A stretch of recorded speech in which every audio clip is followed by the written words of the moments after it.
Listen, never compare yourself to somebody else. I want you to really hear me on that. Never compare yourself to somebody else. And I'll tell you why. It's not like, all right, well, you know, I can't promise you you're going to get X, Y, and Z, or you won't be blessed like X, Y, and Z. Here's the thing. No, it's only what's for you is for you. And it's predestined. So much of it is preordained. So much of it came from who you came from. The blessings those people received. The blessings those people prayed over you. So much of it is about that. So there's so much in your life that cannot be measured against anybody else because it's just for you. It's just for you. You know, I can remember, you know, at a time when I was young, you know, I was about 20, and, you know, I moved back in with my father, who, you know, my parents were divorced, so I moved back in with my father and my stepmom. And, you know, I was living in you know, he had a bed in his office, in the spare bedroom, which was his office. He had a bed in there, so that was my room. And he had a separate phone line. You know, this was the 90s, you know what I mean? So I know a lot of people probably don't know what I'm talking about, but when you had a home phone, a lot of people, especially older people, would have a separate phone line. You know, my dad had a separate phone line for his business. So that became my phone number. You know what I mean? So I kind of basically just turned this little room into like my own apartment. I'm 20 years old. You know, I'm in college casually, not really doing a whole lot. You know, and I didn't really get in much trouble. I didn't do a whole lot of partying or nothing. But I wasn't doing a whole lot of anything, you know what I mean? So, you know, one day I came home from being away all weekend, and my dad had packed my stuff, and he was like, you got to go. And I'm like, what? You know, I'm in tears. I'm crying. I'm like, why? And he was like, you know, you're not fulfilling your potential. I don't know what you're doing, you know. And, you know, I remember crying, and I said, you know, Mom would never do this to me. And he was like, yeah, you're right. And I'm not your mother. You know, and I look back on that now, and I know that must have been a real difficult thing for him to do, but it's an essential thing for him to do because he saw that I was not fulfilling my potential. You know, now I could have went, and I did in the moment. I compared myself to all the other kids living under that roof, but you can't compare yourself to anybody else. What my father was telling me was, your potential is different.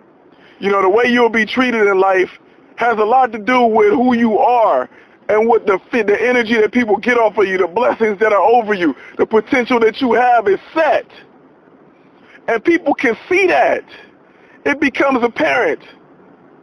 You know, when I went off into the corporate world, when I was in my early 20s, you know, I used to work, you know, I'm kind of entry-level guy, black guy in the company, not many black people in the company.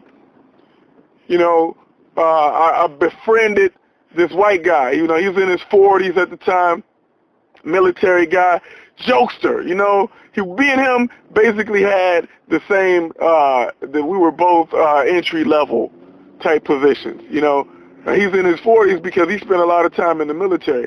So this man doesn't really need the income. You know, he retired from the military, and he's just working his entry-level job to keep himself busy. Me, I'm just getting started. You know, so he's here, he's a jokester. He's constantly practical joke, flirting with women, not focused on his work. You know, and I'm hanging out with him because I like this dude. You know, and everywhere I went, people would say, why are you hanging with that dude? And I'm like, why can't they see that this dude is a good dude? But I think more than them thinking that he was not a good dude, they saw that there was potential in me, and they were hoping that I wouldn't lose it by being with somebody who didn't have that same kind of a fire because he didn't need it. They didn't see that same kind of blessing and anointing on him in that way. That job, that position wasn't vital for him to fulfill his blessings and his purpose like it was for me. So I say all this to say, you know, we cannot compare ourselves to anybody else. You don't know. You know, when I was little, my grandmother would say, I'm going to pray for you. She said, I'm going to pray for you so much. So many times that when I learned to talk, when I would meet people, the first thing I would say is, Pray for me. Pray for me. Pray for me. Because that's all my grandmother said. I'm going to pray for you, baby. I'm going to pray for you. And you know what? When you have people like that, my grandmother prayed over me. When you have people like, that's ordaining things in your future, blessings that she missed out on, she was passing on to me. The power of that, things that she wished she could have were passed on to me. And it's my job to grab that, or I'm going to miss it, and I'm going to have to pray it on to my grandkids. Those kind of things become apparent. People can see that. I'm walking around with my grandmother's prayers all over me. People can feel that. They're going to measure you accordingly.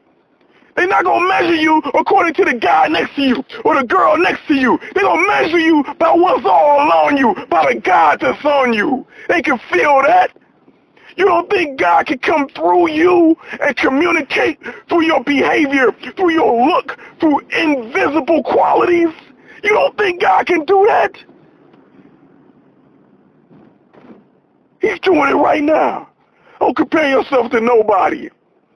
You are ordained to your own future, and it's up to you to meet it. It's up to you to meet it there. God to set it in stone. He to put it out there. It's up to you to meet it there. If you don't do it there, if you don't do it, if you drop the ball, I pray to God that you pray over your kids and your grandkids that they will have it.